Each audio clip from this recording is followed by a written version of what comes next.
Hello friends, welcome back to study point academy. तो आज हम जो नया टॉपिक स्टार्ट कर रहे हैं वो है इन्वायरमेंटल केमिस्ट्री, इनऑर्गेनिक का। ठीक है, ये इनऑर्गेनिक का हमारा लास्ट टॉपिक है। इसके बाद हम ऑर्गेनिक केमिस्ट्री स्टार्ट करेंगे। ठीक है, तो क्या है इन्वायरमेंटल? जो हमारे आसपास का चीज़ें हैं, जो हमें दिखता है अपने वातावरण में, जैसे हवा, पानी, मिट्टी, ये सारा हमारा क्या है, इन्वायरमेंटल केमिस्ट्री। ठीक है, जब ये पल्यूटेड होते हैं, ठीक है, जब ये दूषित हो जाते हैं, वही हमारा क्या है, इन्वायरमेंटल केमिस्ट्री का ये टॉपिक। ठीक है, इन्वायरमेंटल में होने वाले रासायनिक परिवर्तन, ठीक है, और पोल्यूशन का जो हमारा अध्ययन है, जो हमारी स्टडी है, उसको हम इन्वायरमेंटल केमिस्ट्री कहते हैं। ठीक है, पोल्यूशन क्या है? ठीक है, प्रदूषित क्या है? पोल्यूशन जब वातावरण में हार्मफुल सब्सटेंस मिल जाते हैं, मतलब जब उसमें रासायनिक गंदे रासायनिक उसमें मिल जाते हैं स्वच्छ चीज़ में, तो वो चीज़ पोल्यूशन से भरपूर हो जाती है। ठीक है, उसे हम पोल्यूशन कहते हैं। ठीक है, पोल्यूशन भी हमारा हो गया। अब हमारा क्या है, ये तीन चीज़ें हैं जो दूषित होती हैं हमारे आसपास: पानी, हवा और मिट्टी। ठीक है, हम तीनों के बारे में स्टेप बाय स्टेप पढ़ेंगे। तो पहले हम शुरू करते हैं वाटर से, जल से। ठीक है, क्लासिफिकेशन एंड प्रॉपर्टीज़। अशुद्ध जल, ठीक है, जिसको हम कहते हैं डिस्टिल्ड वाटर, ये 0 ppm का होता है। ठीक है, इसके बीच में कोई गंदगी नहीं होती। ठीक है, कोई CO2 इसमें मिक्स नहीं होता। ठीक है, इसमें गंदगी नहीं होती, मतलब कि ये किस विधि द्वारा प्राप्त किया जाता है? आसवन विधि द्वारा। ठीक है, आसवन विधि द्वारा ये हमें प्राप्त होता है, ताकि इसमें जो नैनो पार्टिकल का जो ध्यान रखा जाता है, ताकि उसकी जो प्योरिटी है वो बनी रहे। ठीक है, और ये सबसे ज़्यादा इसको जो यूज़ करते हैं वो करते हैं डॉक्टर। ठीक है, डॉक्टर जो होते हैं वो इसी पानी को यूज़ करते हैं। जब हमें कोई इंजरी हो जाती है, चोट लग जाती है, कोई कट जाए, तो डॉक्टर हमारा डिस्टिल्ड वाटर यूज़ करता है, क्योंकि वो 0 ppm का होता है। ठीक है, अब है ये है आसवन विधि। आसवन विधि का क्या प्रोसेस है? आसवन विधि जब किसी लिक्विड को गर्म करके उसको वेपर में बदला जाता है। ठीक है, जब हम किसी लिक्विड को गर्म करते हैं, हम पानी को यहाँ पे गंदे पानी को गर्म करेंगे, उसका जो भाप में बदल जाएगा, और फिर उसको ठंडा करके उसका जो वापस लिक्विड बनता है, उस प्रोसेस को हम आसवन विधि कहते हैं, डिस्टिलेशन प्रोसेस कहते हैं। अब प्रोसेस क्या है इसका, स्टेप बाय स्टेप आपको समझा देती हूँ। हीटिंग, गर्म करना। इम्प्योरिटी लिक्विड को फ्लक्स में गर्म किया जाता है, ये उबलकर वेपर बन जाता है। ठीक है, भाप जो बनी है, जो सब्सटेंस जल्दी उबलता है लो बॉइलिंग पॉइंट पर, वे पहले वेपर बनता है। ठीक है, कंडेंसेशन, ठंडा करना। वेपर को कंडेंसेशन से गुजारा जाता है, यहाँ ठंडा पानी फ्लो करता है, वेपर फिर से लिक्विड बन जाता है। ठीक है, फिर कलेक्शन हो जाती है इसकी, प्योर लिक्विड को अलग कंटेनर में कलेक्ट किया जा सकता है। तो ठीक है, ये बन गया ये हमारा आखिर जल, जिसमें 0 ppm होता है। ठीक है, डॉक्टर भी इसी को यूज़ करते हैं। आगे हमारे पास क्या है, मृदु जल, जिसको हम कहते हैं सॉफ्ट वाटर। इसमें अशुद्ध जल में तो कुछ भी मिक्स नहीं होता। ठीक है, कॉपर, मैग्नीशियम, कैल्शियम कुछ भी नहीं होता, इसीलिए डॉक्टर उसको यूज़ करते हैं। ठीक है, अब ये क्या है, ये पीने का पानी होता है।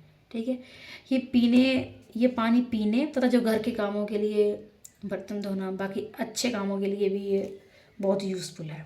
ठीक है, इसका जो फॉर्मूला है वो है H2O। इसमें कॉपर, मैग्नीशियम और कैल्शियम, ठीक है, ये सारी चीज़ें इसमें मिक्स होती है। इसकी जो प्योरिटी लेवल है वो है 150 ppm होता है। ठीक है, जो डिस्टिल्ड वाटर था उसमें 0 ppm होता है, और इसमें 150 ppm होता है। ठीक है, ये साबुन के साथ आसानी से झाग बना लेता है। ठीक है, इसमें क्या है, ये आसानी से इसमें पानी के साथ झाग बना लेता है। ठीक है, जैसे एग्जांपल मैंने यहाँ पे लिख दिया, ड्रिंकिंग और वॉशिंग। ठीक है। अब आगे हमारे पास क्या है, कठोर जल, हार्ड वाटर। इसमें कैल्शियम और मैग्नीशियम के जो सॉल्ट की मात्रा वो ज़्यादा होती है, ठीक है, जिस वजह से ये साबुन के साथ झाग नहीं बनाता, ठीक है। ऊपर वाला क्या है कि साबुन के साथ ये आसानी से झाग बना लेता है सॉफ्ट वाटर, लेकिन हार्ड वाटर के साथ ये आसानी से झाग नहीं बनाता। इसकी दो कैटेगरी हैं, एक टेम्परेरी हार्डनेस, एक है परमानेंट हार्डनेस, ठीक है, ये हार्डनेस, ठीक है। इसका रीज़न क्या है, कैल्शियम और मैग्नीशियम के बाइकार्बोनेट्स इसमें होते हैं, ठीक है। बॉइलिंग से बाइकार्बोनेट्स को दूर किया जा सकता है, ठीक है, बॉइलिंग से बाइकार्बोनेट्स को दूर किया जा सकता है, ठीक है। इस क्लार्क मेथड से अस्थाई, ठीक है, कठोरता को दूर कर सकते हैं, क्लार्क मेथड होता है, ठीक है। क्लार्क मेथड से इसकी जो कठोरता है उसको हम दूर कर सकते हैं, ठीक है, ठीक है।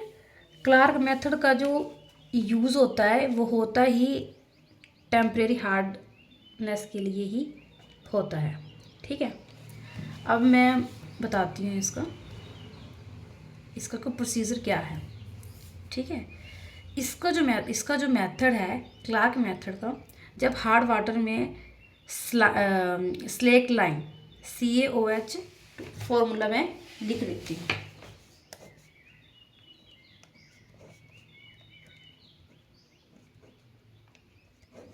ठीक है। जब इसमें मिलाया जाता है तो हार्डनेस पैदा करने वाले बाइकार्बोनेट्स हट जाते हैं, उसे हम क्लार्क मेथड कहते हैं। इसका प्रोसेस बता देती हूँ फटाफट। स्टेम लाइन्स मिलाना, ठीक है, स्लेक लाइन मिलाना, जैसे हार्ड वाटर में ये वाला चूना पानी हम मिलाते हैं, ठीक है। केमिकल रिएक्शन होती है, कैल्शियम और मैग्नीशियम बाइकार्बोनेट्स रिएक्ट करके इनसोल्यूबल जो प्रेसिपिटेट्स होते हैं वो बना लेती हैं, ठीक है। रिएक्शन समझने के लिए मैं आपको रिएक्शन नीचे लिख देती हूँ।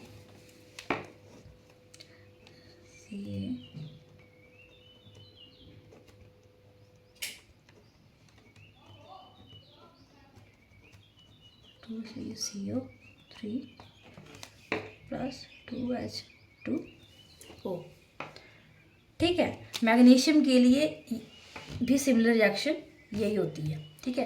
प्रेसिपिटेट्स अलग हो जाते हैं, जो CaCO3 चौक जैसा पदार्थ बनता है वे नीचे बैठ जाता है, ठीक है, जिससे हमें क्लीन वाटर हमें मिल जाता है, ठीक है। ऊपर का पानी सॉफ्ट हो जाता है, ठीक है। तो आगे हमारा क्या है, परमानेंट हार्डनेस वाटर, ठीक है। आगे हमारे पास क्या है, कैल्शियम और मैग्नीशियम के क्लोराइड और सल्फेट्स, ठीक है। सोडियम कार्बोनेट से हार्डनेस ख़त्म हो जाती है, ठीक है। जियोलाइट इन एडवांस टेक्निक में यूज़ किया जाता है, इसे इस्तेमाल किया जाता है, ठीक है। तो ये है टेम्परेरी हार्डनेस, ये है परमानेंट, ठीक है। अब हमारा आगे हमारे पास हैवी वाटर, भारी जल। इसका जो अणुभार है वो मोलिकुलर मास से ज़्यादा होता है, ठीक है। जैसे इसका फॉर्मूला है D2O, ड्यूटीरियम ऑक्साइड, ठीक है। मोलिकुलर वेट उसका होता है 20 और H2O कितना होता है, मोलिकुलर वेट 18, दो ज़्यादा ही है ना इसलिए, ठीक है। इसे उपयोग किसके लिए किया जाता है, इसका उपयोग किया जाता है कि मैंने आपको पीछे टॉपिक पढ़ाया था रेडियो एक्टिविटी में, न्यूक्लियर रिएक्टर में मॉडरेट के रूप में ये काम करता है, ठीक है, मंदक के रूप में ये काम करता है, ठीक है। ये था हमारा पोल्यूशन पानी के बारे में मैंने सारा बता दिया आपको। अब हमारा क्या है आगे, हवा, एयर में क्या है, जो गैसों का मिश्रण है हमारे वातावरण में, अलग अलग गैसों एक निश्चित मात्रा में होती है। जैसे नाइट्रोजन 78% होती है, आग को ये तेज़ी से फैलाने से रोकती है, ठीक है। ऑक्सीजन तो बढ़ावा देती है उसको, कि ऑक्सीजन से आग लगती है ना, तो नाइट्रोजन से वो तेज़ी से फैलने से रोकता है, ठीक है। आर्गन है वो 0.93% की, तो ना के बराबर ये कार्बन डाइऑक्साइड किसके, ये पौधे अपने लिए प्रयोग करते हैं, इसका जो होती है ना फोटोसिंथेसिस, तो इसका उसमें मेन रोल है, ठीक है। आगे क्या है, एटमॉस्फेयर की लेयर, ठीक है। एटमॉस्फेयर की लेयर है जो मौसम की सारी घटनाएं, जो ट्रोपोस्फेयर होता है ना, क्षोभमंडल, अर्थ के जो ऊपर वाली लेयर है ना वो है क्षोभमंडल। मौसम की सारी घटनाएं इसी में होती हैं, बादल आना, बारिश होना, जो भी होना वो इसी में ही होता है, ठीक है। जैसे हमारा आगे क्या है, स्ट्रेटोस्फीयर, इसमें ओजोन लेयर होती है जो यूवी रे से हमें बचाती है, ठीक है। ये मेसोस्फीयर, सबसे ठंडी लेयर यही होती है, ठीक है। थर्मोस्फीयर, जिसमें रेडियो कम्युनिकेशन में मदद, सैटेलाइट वगैरह इसमें ही ये थर्मोस्फीयर में होते हैं। एक्सोस्फीयर, सबसे ऊपर वाली परत होती है जहाँ एयर बहुत ही पतली हो जाती है, जैसे मैंने डायग्राम में बताया था, ये हमारा अर्थ है। अर्थ के साथ ही ट्रोपोस्फीयर होता है,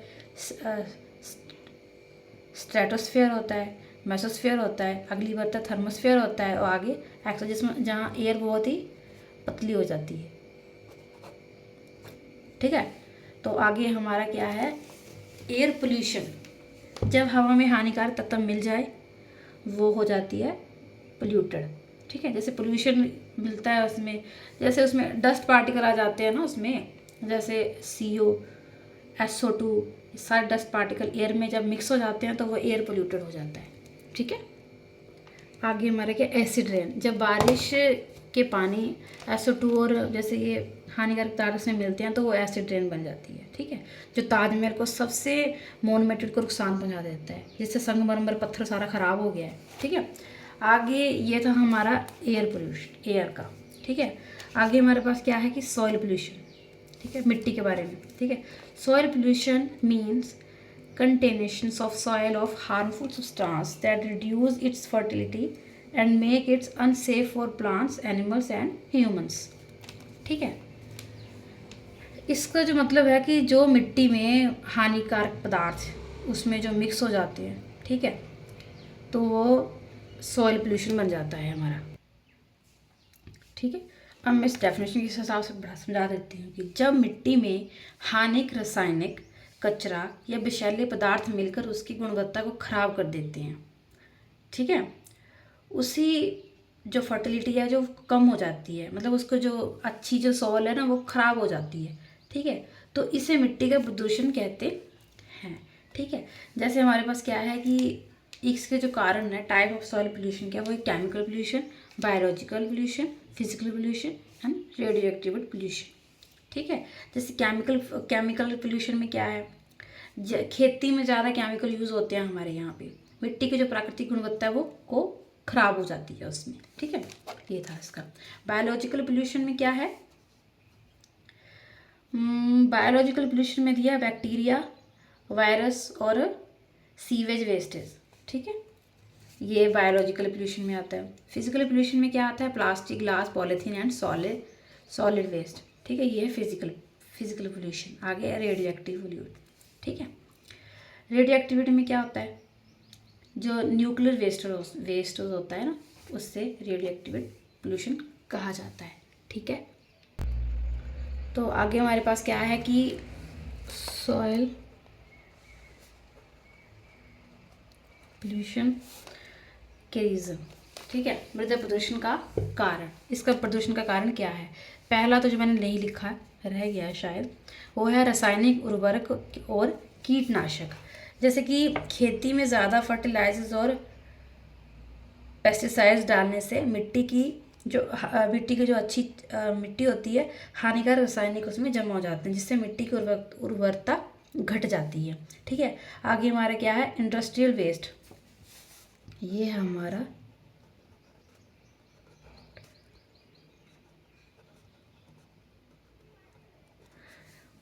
ठीक है। फैक्ट्रियों का कचरा सीधे ज़मीन में डाल दिया जाता है, ठीक है, फैक्ट्री में कचरा जो सीधा ज़मीन में डाल दिया जाता है, इसमें टॉक्सिक केमिकल होते हैं जो मिट्टी को ख़राब कर देते हैं, ठीक है। आगे हमारे पास क्या है, कचरे का गलत निपटान, ठीक है। प्लास्टिक गंदगी ज़मीन पर हर जगह फैली हुई है, प्लास्टिक गंदगी कर रही है, यही हमारा कचरे का गलत निपटान है, ठीक है। इसमें यह एक्सप्लेन करना ज़्यादा, ऐसे वनों की कटाई है, मिट्टी का कटाव हो रहा है, वनों को काट दिया जा रहा है, मिट्टी भी खराब होती जा रही है, यही है वनों की कटाई का मेन रीज़न, ठीक है। तो खराब हो रहा है हमारा मृदा प्रदूषण। खनन क्या होता है, भारी मात्रा में माइनिंग हो रही है, ठीक है, इसी से मृदा प्रदूषण हो रहा है। इसके रोकथाम के मतलब इसका रोकने का क्या अच्छा तरीका है, नियंत्रण कैसे किया जा सकता है, जैविक खेती अपनाएं, ठीक है, और कचरे का सही प्रबंध करें, रिसाइकलिंग करें, उसको रीयूज़ करें, ठीक है, तो कचरे का सही प्रबंधक हो जाएगा। अधिक से अधिक पेड़ लगाएं, ठीक है, मिट्टी का कटाव कम करें, ठीक है, तो ये वृक्षारोपण होगा, ठीक है। बायोमेडिशन, इसमें सूक्ष्म जीवों से मिट्टी की सफाई। ठीक, तो ये है। सरकारी नियम क्या है, सरकारी नियम भी बनाए गए हैं यहाँ कि प्रदूषण नियंत्रण कानून से भी हमारा मृदा प्रदूषण को ज़्यादा होने से रोका जा सकता है। ठीक है, तो यही हमारा एक इम्पोर्टेंट था इसमें। यहीं पे हमारा ख़त्म होता है हमारा इन्वायरमेंटल केमिस्ट्री। ठीक है, ठीक है। तो अभी मैं आपको इसके थोड़े से क्वेश्चन करवा देती हूँ, तो हमारा इनऑर्गेनिक ख़त्म हो जाएगा। ठीक है।